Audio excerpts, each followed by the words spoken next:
Winter crept across the frontier like a pale animal searching for something it had lost, brushing its cold breath across the open plain. Mahlon walked through it alone, her boots sinking into snow that swallowed sound and hope alike. Behind her, far beyond the white horizon, lingered the memory of her father riding away after trading her for a horse he barely cared for. She had not cried. The tears felt too heavy, too frozen to rise. Instead she walked, clutching the thin shawl around her shoulders, whispering small breaths to keep her courage alive. Each step felt older than her years, shaped by disappointments she had learned to carry without complaint. The wind tugged at her dark hair, sending strands across her face like broken brushstrokes on a cold canvas. The world looked endless and indifferent, yet she kept moving because stopping meant surrendering to a fate she no longer accepted. She had no destination, only distance to place between herself and the man who had chosen a horse over his own daughter. Her breath misted, drifting upward like unanswered prayers. She pressed on, believing that somewhere ahead waited a mercy she had never known. By late afternoon the sky dimmed, swallowing what little warmth remained. Mahlon's legs trembled beneath her, her body stiffening with each gust that cut through her shawl. She stumbled toward a fence line half buried in snow, the wooden posts leaning like tired old men holding one another upright. Beyond that fence stood a stretch of land untouched except for the faint trail of hooves leading toward a distant line of cottonwoods. She followed the tracks, grateful for anything that resembled direction. Her heartbeat drummed softly in her ears, reminding her she was still alive even if the world felt too wide. Snow deepened near the trees, turning her steps unsteady, and she fell to her knees with a soft cry swallowed instantly by the wind. She closed her eyes, letting the cold press against her lashes, wondering if this was where her journey ended. But then a flicker of movement stirred ahead, the silhouette of a man riding slowly toward her, his horse dark against the gray dusk. The rider carried himself with a stillness unusual for the frontier, where most men hurried or swaggered. This man simply moved, steady as the winter itself, as though nothing in the world could rush him. Marcus Boone had lived many winters alone, speaking more to the land than to any passing soul. He understood the silence of snow, the weight it placed on a man's heart, and the stories it kept buried. When he saw the small figure kneeling near his fence line, he felt something shift inside him, not fear or surprise, but recognition, as if life had finally placed someone in his path he had long been meant to find. He slowed his horse, studying the woman with eyes sharpened not by suspicion but by a quiet, protective instinct he rarely acknowledged. He dismounted and approached her with careful steps, the crunch of snow sounding loud in the muted world. Mahlon forced herself upright, though her legs trembled beneath her weight. She looked at him, expecting the same cold judgment she had seen in countless eyes before, but found instead a calm that startled her. His presence felt like the first warm ember in a dead hearth. He offered no questions, no assumptions, only steady regard. She lowered her gaze, too weary to speak. He placed his coat over her shoulders without a word, the gesture simple, unclaimed, almost reverent. The cold bit deeper, urging them toward shelter. Marcus lifted her carefully, feeling how light she was, as if winter had carved away everything but willpower. He settled her on his horse, guiding the reins with a steady hand while keeping watch on her slumped form. Mahlon leaned forward, gripping the saddle horn to keep from sliding, her breath shallow but determined. The world blurred into soft gray ridges and drifting flakes as they traveled. Marcus's cabin soon appeared between the trees, lantern glow flickering through the window like a promise meant specifically for her arrival. He helped her down and guided her inside, where warmth breathed against her face like a forgotten kindness. The cabin smelled of pine, smoked meat, and old books stacked carefully on a shelf. She stood near the fire, melting slowly, her fingers tingling painfully as life returned to them. Marcus placed a tin cup of warm water in her hands. She whispered a soft thank you, her voice barely more than steam rising from a kettle. Her eyes wandered across the room, noting the simplicity, the neatness, the quiet evidence of a man who lived without chaos but accepted solitude. Marcus watched her with the patience of someone who understood the fragility of a moment. He sensed she was recovering from something far larger than the cold. She set the cup down carefully, inhaling the fire's warmth as though learning how to breathe again. He asked only if she was hurt. She shook her head, though pain lingered in her eyes, the kind carried not in bones but in memories. The wind howled outside, rattling the shutters, reminding them how close she had come to being lost. Mahlon wrapped his coat tighter, feeling steadier beneath its weight. Yet even as warmth seeped into her skin, a shadow of fear tightened within her, for she knew her father might someday return, not out of love but out of spite or need. Marcus saw the flicker of dread cross her face and sensed danger without needing an explanation. Something unspoken passed between them, a silent agreement that the world had wounded her enough for one lifetime. Outside, snow began falling harder, cloaking the land in deeper white. Mahlon felt a sudden tremor at the door, a faint thud that made her lift her head, breath caught halfway. Something waited outside, shaping the night with quiet, rising threat. Dawn seeped into the cabin like a shy visitor, soft and golden, brushing warmth over the wooden walls that had sheltered her through the night. Mahlon woke slowly beneath the quilt Marcus had placed over her. The fire burned low but steady, its embers pulsing like a quiet heart.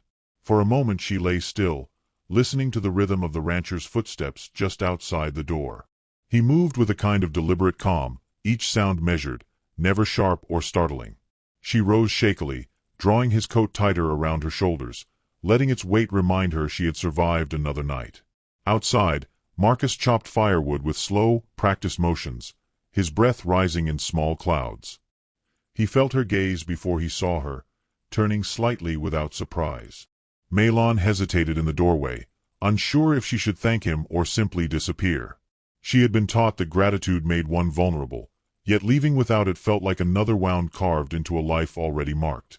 Marcus set down the axe and approached with a gentleness that seemed to come naturally to him. He asked if she had slept. She nodded, her voice too soft to trust. In the pale morning light she appeared fragile but determined, like a new branch braving winter. He guided her back inside where he ladled warm broth into a tin bowl. She ate in small, careful bites, savoring the warmth spreading through her chest. Marcus leaned against the counter, watching without pressing her for words. Silence settled between them again, but it was a stillness shaped by safety rather than fear. Mahlon found herself studying him, the quiet steadiness in his shoulders, the way he seemed built for weathering storms without raising his voice. He felt her observation and looked away as if unused to being seen. As the morning grew brighter, a knock sounded at the door, light, hurried, and familiar to Marcus. It was Mrs. Waverly, bundled in a wool shawl, cheeks rosy from the cold. She stepped in without waiting for permission, bringing a swirl of crisp air with her. Her eyes widened when she saw Mahlon, and a knowing softness crept into her expression. Mrs. Waverly had long prayed Marcus would someday allow another soul into his solitude, though she never dared say it out loud. She introduced herself warmly, offering Mahlon a small pouch of herbs said to ease cold aches. Mahlon bowed her head in thanks, and the older woman touched her arm with reassuring affection. Behind Mrs. Waverly came Noah, her gangly 14-year-old grandson, carrying a crate of eggs. He nearly tripped when he noticed Mahlon, flushing red as embers. Marcus hid a small smile. Noah had always been timid around strangers, but something about Mahlon's presence made him straighten his posture, as though he wanted to appear useful. The small group filled the cabin with a quiet, wholesome busyness, and Mahlon felt the unfamiliar sensation of belonging flicker faintly in her chest. Mrs. Waverly's eyes narrowed at the bruise on Mahlon's wrist and the exhaustion etched into her features. She shot Marcus a questioning glance, and he gave only the barest nod. There was no need for details. The older woman understood enough. She whispered a prayer under her breath and placed an extra loaf of bread on the table before leaving. Noah followed, but not before offering a shy smile to Mahlon, who returned it gently, warming the boy's entire expression. After they left, the quiet returned, but it felt different now. Softer, as though the cabin had grown larger just from housing more than loneliness. Mahlon moved about the room, helping Marcus gather logs, folding wool blankets, sweeping the fine powder of ash from the floor. He watched her with careful curiosity, noticing how she handled each task with precision, how she checked her movements as if expecting someone to correct her. He wished he could erase whatever memories had taught her to fear being the slightest inconvenience. By midday, snow began to fall again, thick and deliberate. Marcus suggested she rest, but Mahlon insisted on helping prepare a meal. She set rice to simmer, added thin slices of cured meat, and infused the pot with dried herbs Mrs. Waverly had given her. The aroma filled the cabin with a calming warmth, One Marcus hadn't realized his home had been missing. When they sat to eat, she watched him take his first spoonful, his face softening with quiet surprise. He said nothing, but the gratitude in his eyes settled deep into her heart. As afternoon shadows lengthened, Maylon stepped outside for a breath of cold air. The world seemed quieter beyond the cabin walls, the snow falling in drifting white curtains. She walked to the fence line, tracing the outline of the distant path her father had once taken. Despite all she had endured, a part of her still wondered whether she had been wrong to leave, whether some fragment of her worth still tied itself to his approval. She wrapped her arms around herself and closed her eyes. Marcus watched her from the doorway, sensing the turmoil tightening her shoulders. He approached slowly, stopping beside her without crowding her space. He told her the storm ahead looked heavy and that she was welcome to stay as long as she needed. She listened, her breath forming small clouds between them. His words were simple, yet they carried a weight she felt deeply. He wasn't asking anything in return. He wasn't expecting her to justify her presence or her past. She murmured a soft thank you, the words fragile as snowflakes. Marcus leaned against the fence, glancing at her shawl. He offered her one of his thicker coats, insisting the cold could still cut through if she wasn't careful. She accepted, slipping into the garment with a tenderness that reminded her she was still learning how to be cared for. She felt safer beside him than she had in many years, though she couldn't explain why. Perhaps it was the way he listened even when she wasn't speaking. Perhaps it was the steadiness in his gaze, unclouded by judgment. As evening approached, the lantern inside the cabin flickered to life, casting an amber glow onto the snow outside. Maylon lingered near the doorway, watching Marcus light the stove for supper. A strange peace settled over her, but it was interrupted by the faint crunch of footsteps outside, slow, uneven, deliberate. She stiffened, her pulse quickening. Marcus looked toward the window, eyes narrowing ever so slightly. Another set of footsteps followed, heavier this time, stopping just beyond the shadows of the porch. And in that tense quiet, Maylon felt a cold dread spill through her, recognizing the rhythm of a gate she had hoped never to hear again. The footsteps outside moved with a weight that made the cabin's walls feel thinner than timber should allow. Maylon stood frozen near the table, her fingers brushing the edge as though grounding herself. Marcus stepped forward first, his posture steady, though a quiet ripple of tension moved through his shoulders. Snow brushed against the door as the wind shifted, and for a moment the world held its breath. Then a fist struck the wood, sharp and impatient, rattling the iron latch. Maylon felt the echo pierce directly through her chest. Marcus opened the door only wide enough to see who stood there. The cold rushed inside first, followed by the sight of a man whose drunken sway and hollow eyes Maylon knew far too well. Her father leaned against the porch post, his boots unsteady, his breath clouded with the bitter smell of liquor.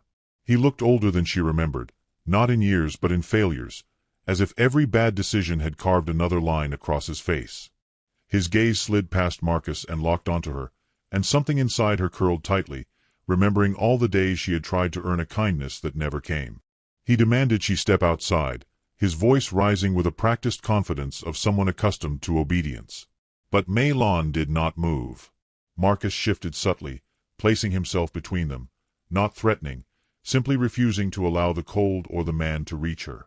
Her father sneered at the gesture, muttering about a daughter who wandered off with strangers, about debts he needed settled, about things she apparently still owed him.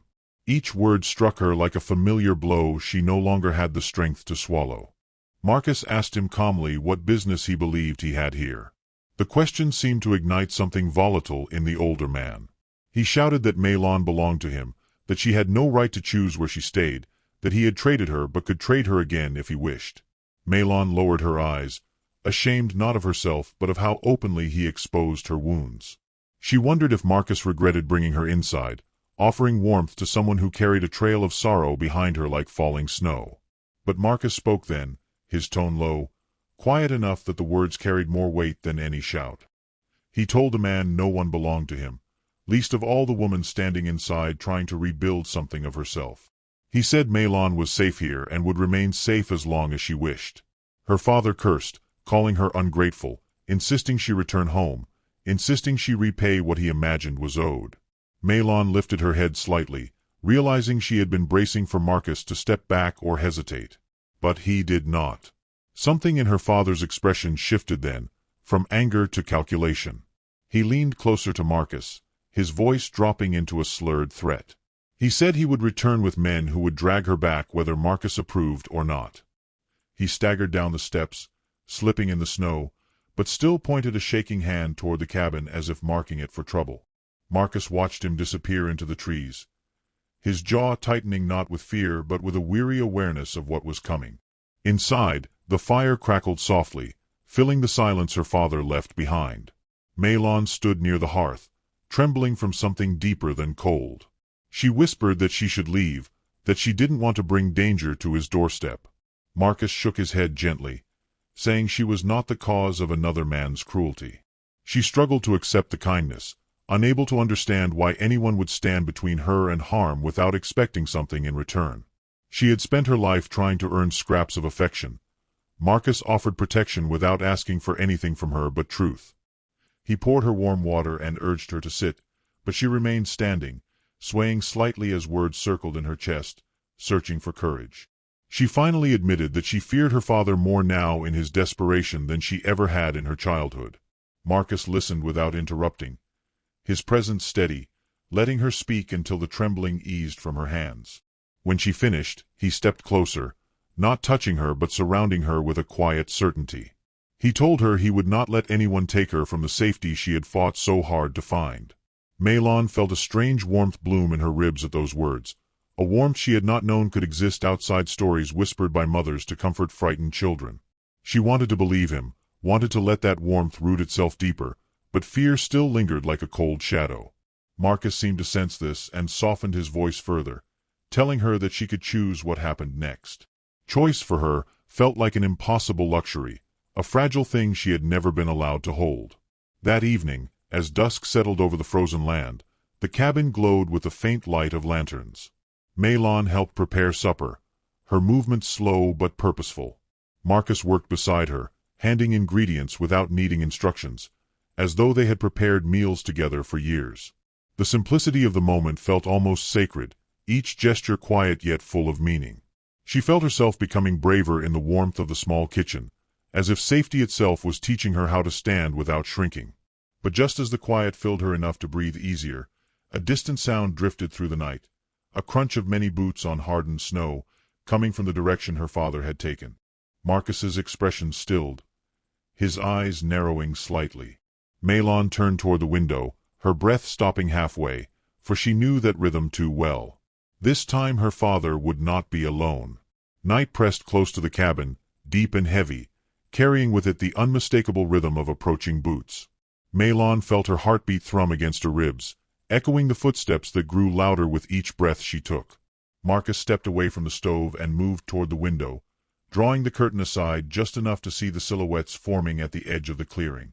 Lantern light flickered between the figures, catching on snowflakes drifting lazily from the dark sky.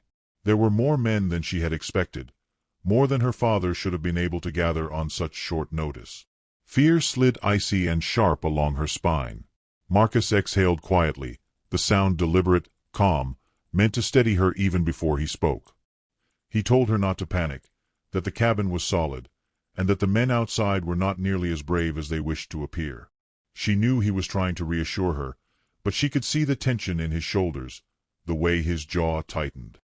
He was unafraid for himself but wary for her, and that truth struck something fragile inside her heart. She had never had someone worry for her safety without expecting obedience in return. The boots crunched closer, circling like wolves testing a boundary.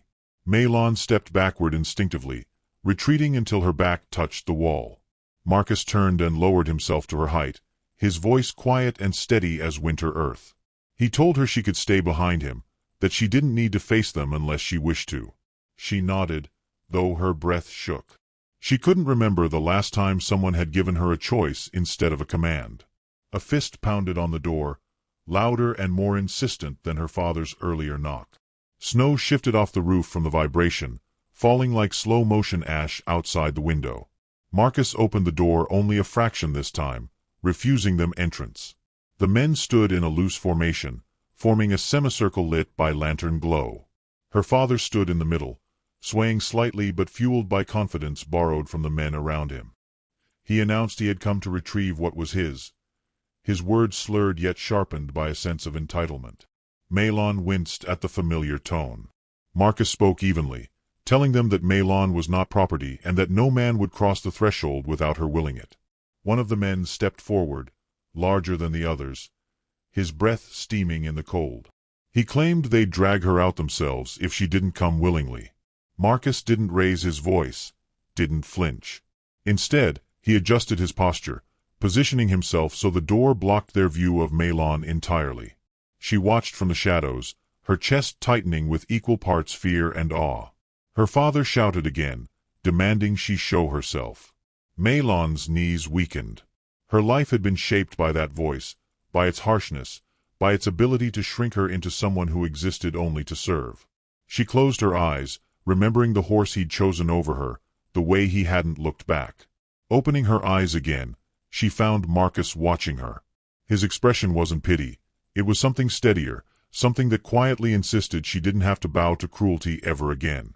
His silence asked her who she wanted to be in this moment. She stepped forward. Marcus didn't stop her, but he stayed close enough that she could feel his warmth. She moved into the faint lantern light filtering through the doorway. The men muttered among themselves, surprised to see her standing tall rather than cowering. Her father's expression flickered, pride, anger, confusion, blending into something more broken. He told her she had embarrassed him, that she had forgotten the obedience he'd taught her since childhood. Mahlon inhaled slowly, steadying herself on the truth she had carried since that snowbound afternoon. She had not been a daughter in his eyes, only a burden. She answered him quietly, her voice trembling but clear, telling him she would not return, that she chose her own path now. The men shifted, uncertain whether they had been summoned for a righteous cause or a drunk man's wounded pride. Her father tried to step forward, but Marcus blocked him with a movement so subtle it seemed born of instinct. That small gesture, simple yet unwavering, sent warmth through Mahlon's chest stronger than any fire. Her father's frustration grew, spilling into threats. He claimed he'd report Marcus for harboring her, claimed the law would side with him. But the men behind him looked less convinced with each passing second. They hadn't come for justice. They had come for coin or liquor or entertainment, and none of those seemed worth a confrontation with a man who stood as solid as he did silent. Snow continued falling, softer now, blanketing the world in a hush that made every breath seem louder. Mahlon felt something change inside her, like a thread snapping, not the thread that tethered her to her father, but the one that had held her fear together. She stepped closer to Marcus, not hiding, but aligning herself with someone who treated her with a dignity she had never known. Finally, one of the men turned away, muttering that they had wasted their time. Another followed. Her father called after them, his voice cracking as the group dissolved one by one into the darkness. He stood alone then, staring at Mahlon with a desperation she had never seen before. He said her name, but she didn't answer. She had nothing left to give him. After a long moment, he stumbled away, swallowed by falling snow. Marcus closed the door slowly, his hand lingering on the wood as silence settled back into the cabin. Mahlon leaned against the table, her legs weakening now that the danger had passed. Marcus lit another lantern, casting warm light across her face. She whispered that she didn't understand why he had stood for her so fiercely. He paused, watching her with eyes that carried truths he'd never spoken aloud. His answer was soft, almost hesitant, as though he feared the weight of honesty. He told her he hadn't stood for her out of obligation. He had stood because she mattered to him in ways he was only beginning to understand. Before she could respond, a frantic knock rattled the back door, one that didn't belong to her father or any man she feared. And the voice that followed carried urgency, not threat, reshaping the night with a new, unexpected news. Marcus moved quickly toward the back of the cabin, lantern light trembling with each step. Mahlon followed, heart still racing from the confrontation outside, unsure whether the new voice meant salvation or another storm. When Marcus lifted the latch, the door swung open to reveal young Noah Waverly, breathless, cheeks flushed red from running through the cold. Snow clung to his boots and hair like scattered pearls. He stammered that Mrs. Waverly had seen Mahlon's father ride back into town, shouting drunken threats, rallying others who might not be as easily swayed as the first group. The sheriff was away, the men restless, the tension in town rising like a fire no one could contain. Noah told them Mrs. Waverly insisted they prepare for the worst. Marcus thanked the boy and closed the door gently, though the weight of the news settled across the room like gathering thunder. Mahlon felt the echo of her old fear return, curling inside her chest like a shadow refusing to die. Marcus steadied her with a look, not a touch, letting the strength in his eyes remind her she was not alone. He began checking the windows, securing shutters against the cold and the danger both. His movements were quiet but purposeful, shaped by a man who knew storms required readiness, not panic. She stood beside the table, fingers trembling slightly as she gathered supplies they might need. She hated that her presence had dragged trouble to his peaceful threshold. She admitted softly that she should go, that her father's spite would not end easily, that she could not ask him to risk more on her behalf. Marcus shook his head with a firmness she had rarely seen from him. He told her leaving would not silence men like her father, that running had never been her destiny, that every step she had taken since the snow first swallowed her footprints had been leading her toward something stronger than fear. But fear did not vanish just because someone told it to. It had lived in her too long. She moved to the window and saw the dark stretch of land, the empty path where her father had disappeared a short while before. Snow drifted downward in lazy spirals, as if mocking the turmoil she felt. She whispered that she had nothing to offer him, no dowry, no name, no certainty of peace.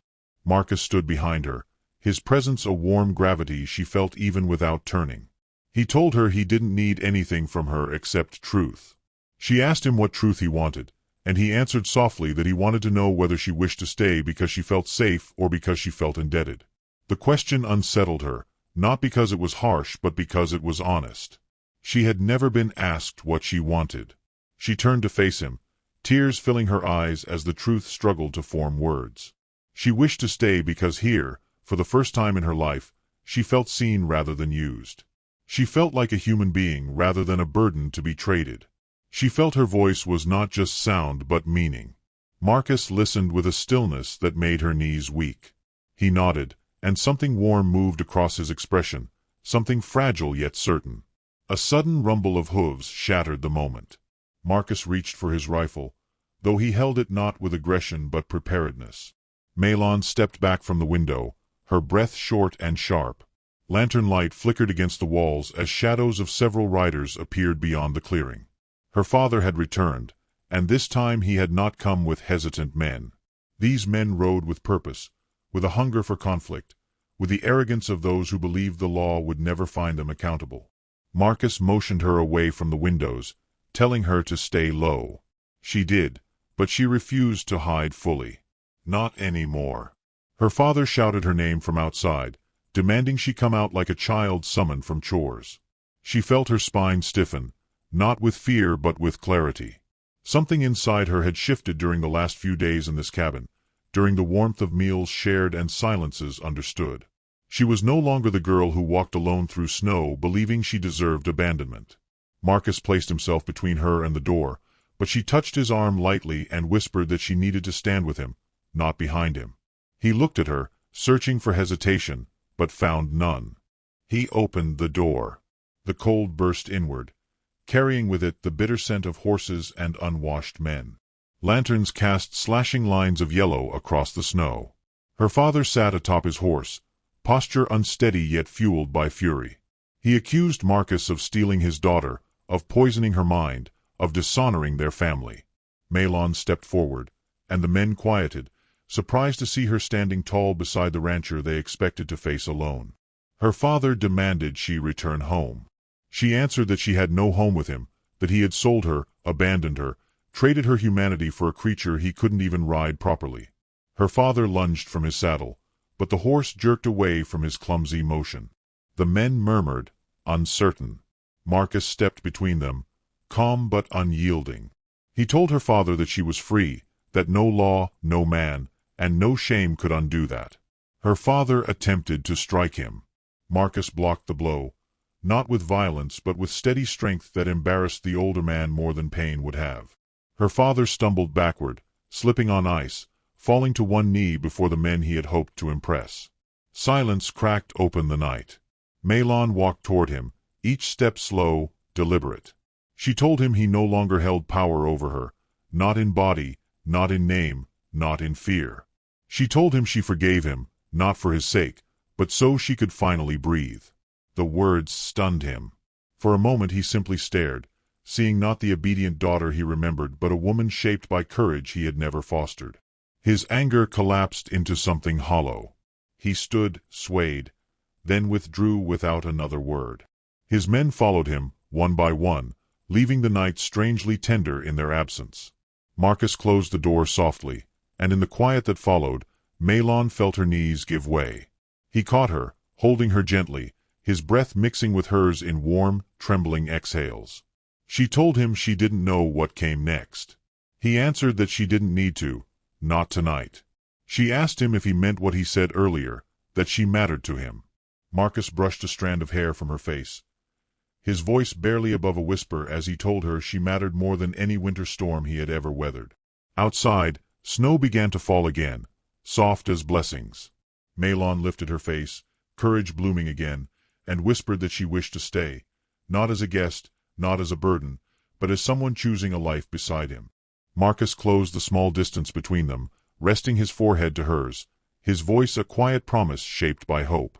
And before she could speak another word, a knock sounded gently at the front door, Mrs. Waverley's voice calling softly, carrying news that would change everything.